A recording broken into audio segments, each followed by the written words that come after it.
Hi friends, welcome to my channel. ఈ రోజు video చాలా ఇంట్రెస్టింగ్గా ఉందండి. వీడియోని ఎక్కడ స్కిప్ చేయకుండా ఎండ్ వరకే చూసేయండి. ఇక అంజు రన్నింగ్ రేస్లో విన్నర్గా నిలిచినందుకు చాలా ఫోజులు కొడుతూ ఉంటుంది. అందరికీ తానే లీడర్లా వ్యవహరిస్తూ ఉంటుంది. ఇక రాథోడ్ అంజుతో ఇలా అంటుంటాడు, అవును ఇదంతా కరెక్టే కానీ రేపు మీరు ఏం స్క్రిప్ట్ వేయబోతున్నారు, ఎలాంటి వేషాలు వేయబోతున్నారు అని రాథోడ్ అడిగేసరికి ఇక పిల్లలందరూ షాక్ అయిపోతారు. అమ్ము పాప అయితే భయంగా ఇలా అంటుంటుంది, అయ్యో అరేంజ్మెంట్స్లో పడిపోయి గేమ్స్లో విన్ అవ్వాలనే ఆలోచనతో ఆ సంగతే మర్చిపోయాము, అసలు ఇప్పుడెలా అని అమ్ము పాప అంటూ ఉండగా ఇక సదాశివం గారు ఇలా అంటూ ఉంటారు, ఇప్పటికిప్పుడు అంటే కాస్ట్యూమ్స్ ఎలా, స్కిప్ట్ ఎలా, మీరు ప్రాక్టీస్ చేయడం ఎలా, ఇదంతా ఎలా అని సదాశివం గారు అంటూ ఉండగా ఇక బాగి ఇలా అంటూ ఉంటుంది, చింత మీకేలా ఈ బాగి మీ చింతనుండగా కాస్ట్యూమ్స్ దగ్గర నుండి స్క్రిప్ట్ వరకు అన్నీ నేను చూసుకుంటాను కదా అని బాగి అంటూ ఉండగా, అంటే నీకు స్క్రిప్ట్ రాయడం తెలుసా అని అడుగుతుంటుంది అమ్మ పాప. ఎందుకు తెలియదు,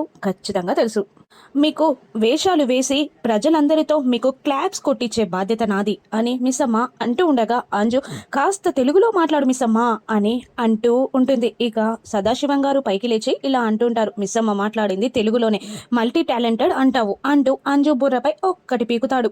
దాంతో మిస్సమ్మ మిగతా ముగ్గురు పిల్లలు నవ్వేస్తారు. మిస్సమ్మ ఇలా అంటుంటుంది, మీరు వెళ్ళి పైన ఫ్రెష్ అవ్వండి, నేను స్నాక్స్ తీసుకొని వస్తాను అని అంటుండగా పిల్లలు పైకి వెళ్ళిపోతారు. ఇక నిర్మలమ్మ గారు, బాగి, సదాశివం గారు, రాథోడ్ అందరూ వెళ్ళిపోగానే మనోహరి మనసులో ఇలా అనుకుంటూ ఉంటుంది, నీపై ఉన్న నమ్మకాన్ని నేను ఫస్ట్ చంపేస్తాను బాగి, ఆ తర్వాత వాళ్ళు నిన్ను ద్వేషించుకునేలా చేసి నా పక్కకి వాళ్ళని తిప్పేసుకొని నిన్ను ఇంట్లో నుండి గెంటేస్తా, నా ప్లాన్ని నేను సక్సెస్ అయ్యేలా చేస్తా అని మనోహరి కూడా మనసులో అంటూ ఉంటుంది. ఇక అమర్ ఎవరితోనో ఫోన్లో మాట్లాడుతూ ఉంటాడు, నేను చెప్పే వరకు కూడా మీరు మీ ఆర్మీ టీంతో ఇక్కడే ఉండాలి, సిటీ బార్డర్ దాటడానికి వీల్లేదు, గట్టిగా సెక్యూరిటీ ఇవ్వాలి అని అంటుండగా అలాగే అని అవతలి వ్యక్తి చెప్తూ ఉంటాడు. ఇక రాథోడ్ వచ్చి సార్ అంటూ ఏదో మాట్లాడుతూ ఉండగా అమర్ ఫోన్ అప్పుడే రింగ్ అవుతుంది. ఇక ప్రైవేట్ నెంబర్ అని అమర్ అంటూ ఫోన్ లిఫ్ట్ చేస్తాడు. మరోవైపు రాకీ టీంకి సంబంధించిన వ్యక్తులందరూ అక్కడ అటాక్ చేయడానికి కావలసిన గన్స్, బాంబ్స్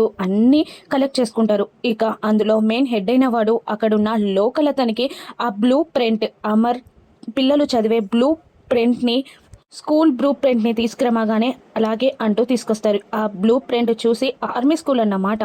రేపు మన రాకీ సార్ని వదలకపోతే దీపావళి పండగ అంటే ఎలా ఉంటుందో వీళ్లకు చూపించి మరీ వెళ్దాం, ఇవన్నీ కాపీస్ తీసి మన వాళ్ళకి ఇచ్చేయండి, ఇక ఇవన్నీ ఎక్కడెక్కడ ఏమున్నాయి అనేది మైండ్లో గుర్తుపెట్టుకోండి, మనం రేపు అటాక్ చేయడానికి రెడీగా ఉండాలి అని అంటూ ఆ హెడ్ అక్కడున్న సతీష్ అనే వ్యక్తి దగ్గర నుంచి అమర్ ఫోన్ నెంబర్ని తీసుకొని అమర్కి కాల్ చేస్తాడు. ఇక ఫోన్ లిఫ్ట్ చేసిన అమర్ హలో ఎవరు అని అడుగుతుండగా ఈ హెడ్ ఇలా మాట్లాడుతుంటాడు, అదేంటి నా కోసం బాంబ్ స్క్వాడ్లతో మీ టీంతో రెడీగా ఉంటారని నేను అనుకుంటే ఎవరు అని అడుగుతున్నారు మీరు, లెఫ్టినెంట్ సార్ మీ పర్ఫార్మెన్స్కి నేను చాలా డిసప్పాయింట్ అయ్యాను అని అంటూ ఉంటాడు హెడ్. ఇక ఫోన్కి చెయ్యి అడ్డుపెట్టి అమర్ రాథోడ్తో ఇలా చెప్తూ ఉంటాడు, టెర్రరిస్ట్ ఫోన్ని ట్రాప్ చేయమని చెప్పు అని అనగానే అలాగే అంటూ రాథోడ్ అక్కడి నుండి వెళ్ళిపోతాడు. ఇక ఏంటి సార్ మాట్లాడట్లేదు, నేనంటే భయమా మీకు అని ఇతను అడుగుతుండగా, రక్తం గడ్డగట్టే చలిలో తుపాకీ పట్టుకుని దేశ రక్షణ కోసం పోరాడిన నాకు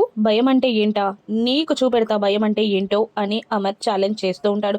అయ్యో అయ్యో అంత కోపానికి రాకండి సార్, అసలు బాంబ్ ఎక్కడ పెట్టాలి అనేది మేము క్లారిటీ రాలేదు, మసీదు, చర్చ్, గుడి, షాపింగ్ మాల్స్, పార్క్ ఇవన్నీ చాలా ప్లేసెస్ ఉన్నాయి కదా సార్, అందుకనే చాలా కన్ఫ్యూజన్లో ఉండి మీకు కాల్ చేశాం అని అతను అంటుండగా హే అని అమర్ అరుస్తూ ఉంటాడు.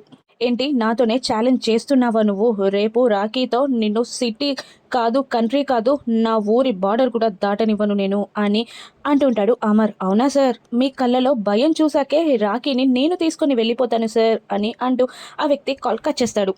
అదర్ కంట్రీ నుంచి వచ్చిందా అని అమర్ అడుగుతుండగా అవును సార్ అని రాథోడ్ సమాధానం ఇస్తూ ఉంటాడు. రేపు ఇలా పని పట్టాలి ఖచ్చితంగా, వీడు సిటీ బార్డర్ కాదు కదా, ఏకంగా పైలోకానికే పార్సల్ చేసిస్తా అని అమర్ రాకీ మనుషుల గురించి ఆలోచిస్తూ ఉంటాడు. ఇక తెల్లవారిపోతుంది. అమర్ డ్యూటీకి వెళ్ళడానికి రెడీ అవుతూ యూనిఫామ్ వేసుకొని స్పెట్స్ పెట్టుకొని గన్ కూడా పెట్టుకొని అక్కడ నుండి కిందికి దిగి వస్తూ ఉంటాడు. మరోవైపు పిల్లలు స్కూల్కి వెళ్ళడానికి నిర్మలమ్మ గారు, బాగి అందరూ ఏర్పాట్లు చేస్తూ ఉంటారు. ఇక పిల్లలు రాలేదేంటమ్మా అని నిర్మలమ్మ గారు అడుగుతుండగా నాకు అదే అర్థం కావట్లేదు అత్తయ్య గారు, మార్నింగే లేచారు, రెడీ అయిపోయి ఉంటారు, ఈ పాటికి ఇంకా రావట్లేదేంటి అని బాగి అంటూ పైనుండి పిలుస్తూ పిల్లలు అని బాగి అరవగానే పిల్లలందరూ కిందికి దిగి వచ్చేస్తారు. ఏంటి ఇంకా లేట్ అవుతుంది స్కూల్కి అంటూ వాళ్ళకి పాలని అందిస్తుంది బాగి. ఇక పాలు తాగేసి ఈరోజు స్కిప్ట్ ఉంది కదా అందుకే ప్రిపేర్ అవుతున్నాం అని అంజు అంటుండగా, అంతా అబద్ధం నానమ్మ, పాపం అంజు డైలాగ్స్ చెప్పడానికి కష్టపడుతుంటే మిస్ అమ్మే షార్ట్ ఫామ్ లో రాసిచ్చింది, అయినా కూడా ఇది ప్రాక్టీస్ చేయకుండా ముద్దులాగా గురకపెట్టి నిద్రపోతుంది అని అంజు గురించి నిజం చెప్పేగానే అందరూ పక్కన నవ్వేస్తారు. సరే సరే ఓకే ఓకే స్కూల్కి టైం అవుతుంది అందరూ రెడీ అవ్వండి అని మిస్ అమ్మ అంటుండగా అలాగే అని అందరూ రెడీ అయిపోతారు. ఇక అక్కడికి అమర్ వస్తాడు. సదాశివం గారు హ్యాపీ ఇండిపెండెన్స్ డే అని అందరినీ విష్ చేయగానే అందరూ మళ్ళీ విష్ చేస్తూ ఉంటారు. ఇక పిల్లలు అందరూ అమర్ని ఇలా అడుగుతూ ఉంటారు, ఈ రోజు మాకు స్కిప్లు ఉన్నాయండి, ప్రైజెస్ కూడా ఇస్తారు డాడ్, అవి చూడడానికి మీరు వస్తారా అని అడుగుతుండగా, లేదు నాకు చాలా ఇంపార్టెంట్ వర్క్ ఉంది అని అమర్ అంటూ రాథోడ్ కార్తీ అని వెళ్ళబోతూ మళ్ళీ ఒక్క నిమిషం ఆగి బాగితో, పిల్లలు జాగ్రత్త, పిల్లలకు కావలసినవి అన్నీ చూసుకో అని అమర్ అంటుండగా అలాగేనండి అని బాగి సమాధానం ఇస్తూ ఉంటుంది. ఇక ఇదంతా ఆరు విండో నుండి గమనిస్తూనే ఉంటుంది. అమర్ మోకాళ్ళ మీద పిల్లల ముందు కూర్చుంటాడు.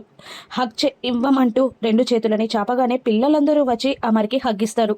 జాగ్రత్త, మిస్ అమ్మ మిమ్మల్ని బాగా చూసుకుంటుంది అని పైకి చెప్తూనే మనసులో మాత్రం ఈరోజు జరిగే ఆపరేషన్లో నాకేదైనా కావచ్చు, మిస్ అమ్మ మిమ్మల్ని చూసుకుంటుందన్న ధైర్యంతోనే నేను వెళ్తున్నాను అని అమర్ మాత్రం మనసులో బాధపడుతూ పైకి లేచి, జాగ్రత్త మిస్ అమ్మ పిల్లలు అని మళ్ళీ ఒకసారి చెప్తుండగా, అదేంటండి మీరు బాయ్ చెప్పినట్టు అనిపించట్లేదు, ఏదో బాధ్యత అప్పగిస్తున్నట్టు అనిపిస్తుంది నాకు అని అంటూ ఉంటుంది బాగి. అయినా సమాధానం చెప్పకుండా వెళ్ళిపోతూ ఉంటాడు అమర్. ఏమండి అని బాగి మళ్ళీ పిలవగానే, ఏంటి అని అమర్ అంటూ ఉంటాడు.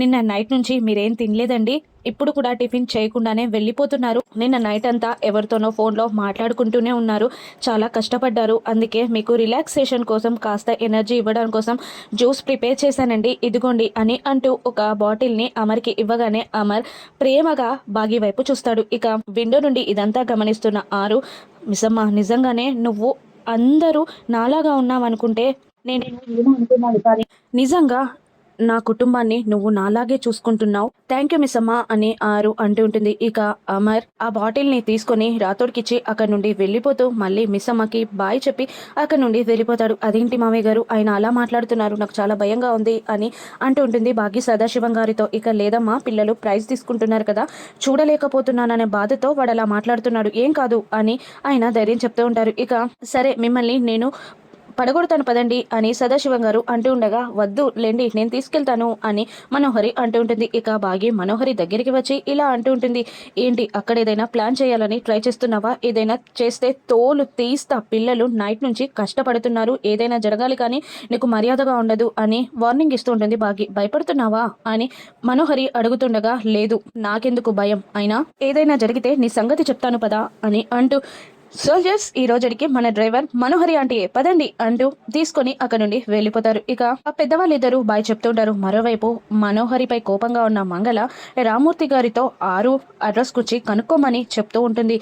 మనోహరికి ఎలాగైనా తన గూర్చి తెలియజేయాలి అనుకుంటుంది మంగళ. ఇక అమర్ చేసే ఆపరేషన్ సక్సెస్ అవుతుందా, ఆ తీవ్రవాదుల నుండి మన దేశాన్ని అమర్ కాపాడగలుగుతాడా, స్క్రిప్ట్ చెడిపోయేటట్టు మనోహరి ఏమైనా చేయగలుగుతుందా, బాగి అడ్డుకుంటుందా, రాను నెప్సెస్లో చూద్దాం. Thank you for watching.